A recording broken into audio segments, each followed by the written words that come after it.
இயேசுவின் நாமத்தினால் உங்களுக்கு என் அன்பின் நல்வாழ்த்துக்கள்.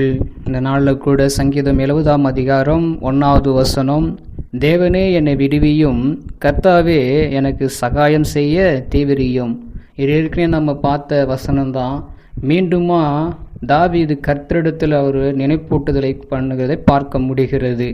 அது முன்னாடியே பார்க்கும்போது நினைப்பூட்டுதலாக பாடிய ராகத்தேவனுக்கு ஒப்புவிக்கப்பட்ட தாவீதின் சங்கீதம் சொல்லி அந்த 70ஆம் சங்கீதத்தில் நம்ம வாசிக்கிறோம்.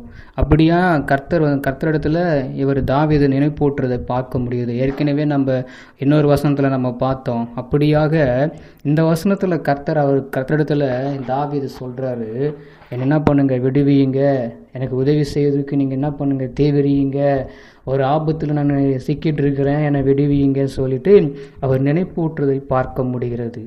அதுக்காக அவர் மறந்து போகிறவர் அல்ல. இருந்தாலும் நம்ம ஆண்டோடத்தில் நம்ம என்ன பண்ணணும், நம்ம மறந்து போயிருப்போம். அதனால் கர்த்தரிடத்தில் நம்ம என்ன பண்ணணும், கேட்கணும், தேவனே என்னை விடுவியும். சில காரியம் என்னை இப்படியாய் வாட்டி வயத்து கொண்டிருக்கிறது, அதுலேருந்து என்ன பண்ணுங்க, என்னை விடுவியுங்க, எனக்கு உதவி செய்ய நீங்கள் என்ன பண்ணுங்கள், எனக்கு உதவி செய்யறதுக்கு தீவிரமாக எனக்கு என்ன பண்ணுங்கள், தீவிரிங்க சொல்லி ஆண்டோடத்தில் கேட்கும் பொழுது நமக்கு அற்புதம் அதிசயம் காண பண்ணுவார். இந்த வார்த்தை வசனம் உங்கள் வாழ்க்கையில் அப்படியே நடைபெறும். விசுவாசிங்க. ஆமென்.